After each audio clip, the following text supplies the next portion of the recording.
Bienvenue dans ce nouveau coup de cœur spectacle. L'amitié entre hommes et femmes est-elle possible? Grande question, n'est-ce pas? C'est en tout cas un des sujets abordés dans le spectacle qu'on va vous présenter aujourd'hui. Son titre, Ceci n'est pas une comédie romantique. Bah alors, qu'est-ce que c'est? Eh bien, vous savez quoi? On va tout de suite poser la question à nos invités qui jouent dans ce spectacle et qui nous font le plaisir d'être aujourd'hui avec nous sur le plateau de France Info. Bienvenue à vous, Géraldine Adams et Julien Eto. Bonsoir. Bonsoir. Alors, ceci n'est pas une comédie romantique, mais c'est une comédie, ça c'est sûr, parce qu'on rit beaucoup. Mais c'est l'histoire de quoi?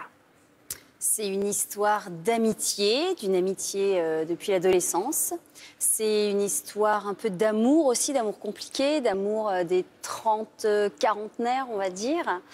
Et voilà, c'est... Une histoire de rêve de jeunesse aussi, parce que ces deux personnages sont liés par leur passé. Ils avaient un groupe de rock and roll et le temps passant, aussi bien l'histoire d'amour que les rêves d'adolescents, de jeunesse, sont un peu dilués dans la vie. Et là, tout va peut-être changer, qui sait. Voilà. Alors, si on parle des deux personnages, il y a Camille, que vous interprétez. Alors, Camille, c'est une femme très, très moderne et très libérée, on peut dire. Très moderne, très libérée, surtout dans son langage, assez pétillante.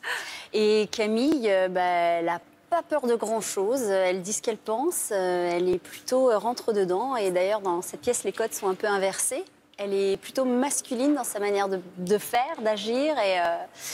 Et c'est un peu un des principes de la pièce, quoi. Les codes de la comédie romantique sont un petit peu dépoussiérés et renversés. Voilà, oui, Camille, d'ailleurs, c'est une mangeuse d'hommes. Elle ne se le cache pas. Elle assume pleinement sa situation. Oui, oui, oui. Après, on comprendra que tout n'est pas aussi simple que ça. Mais en tout cas, voilà son état. Et puis, il y a son meilleur ami qu'elle retrouve après quelques années, Chris. Alors, Chris, lui, c'est l'inverse. Ben oui, voilà, les codes sont inversés, enfin les codes connus, on va dire.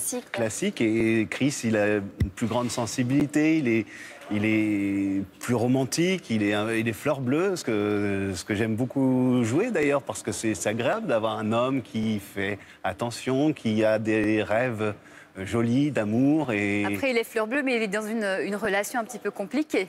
Complètement, voilà. Mais parce que lui est compliqué un petit peu, sa vie a été compliquée et comme parfois on l'est, on se complaît à être dans des situations compliquées qui pourraient être beaucoup plus simples et il essaie de s'en dégager en tout cas. Il est dans une relation toxique, ouais. Toxique, voilà.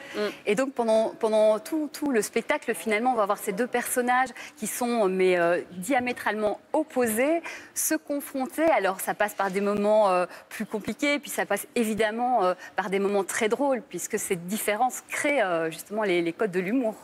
Oui, en fait, Chris donc rappelle Camille un soir de désespoir. Il a quitté sa copine et il n'est pas vraiment sûr de lui.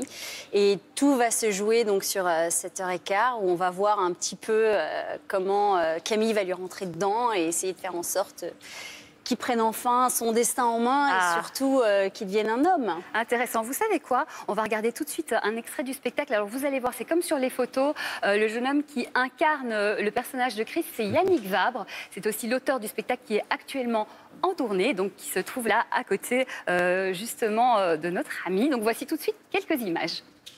L'amitié entre un homme et une femme, ça n'existe pas. Techniquement, c'est pas clair.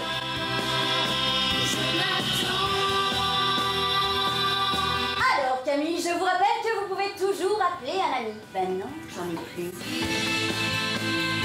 La haine est parfois un ciment plus puissant que l'amour. Oh, c'est ridicule.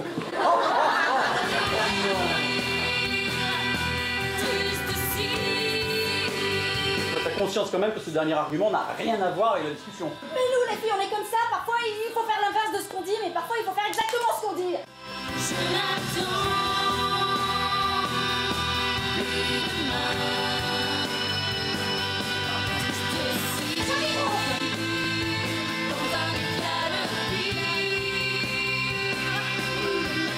À la vida.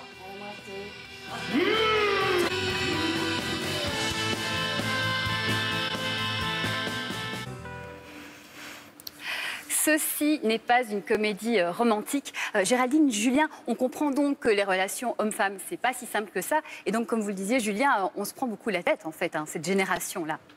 Oui, la peur de l'engagement, la peur de passer toute sa vie avec quelqu'un, la peur de montrer ses sentiments. Ouais, une comédie très, très contemporaine. Alors, il faut signaler, Julien, que vous êtes en plus le directeur du théâtre Funambule Montmartre, où cette pièce se joue. Qu'est-ce qui vous a fait choisir cette pièce dans votre théâtre ? Sa singularité, les histoires d'amour, on en voit beaucoup. Et celle-ci inversait les codes, cassait des choses établies. Et tout est dans le titre. Ceci n'est pas une comédie romantique. Et il faut s'y attendre que ce ne soit pas une comédie romantique. Justement, il y a une curiosité qui m'a beaucoup plu. Et du coup, en tant que directeur, j'ai voulu la programmer et bien sûr la jouer en tant que comédien, évidemment. Eh bien, écoutez, super. Ceci n'est pas une comédie romantique. Allez voir ce spectacle. C'est drôle, c'est touchant, c'est très cinématographique.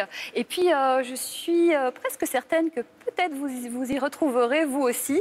Alors, c'est au Théâtre des Funambules Montmartre à Paris tout l'été. Et puis, vous serez aussi au Festival d'Avignon du 7 au 30 juillet. Oui, tout à fait. On sera à l'Espace Roseau à 17h35 au Festival d'Avignon cette année.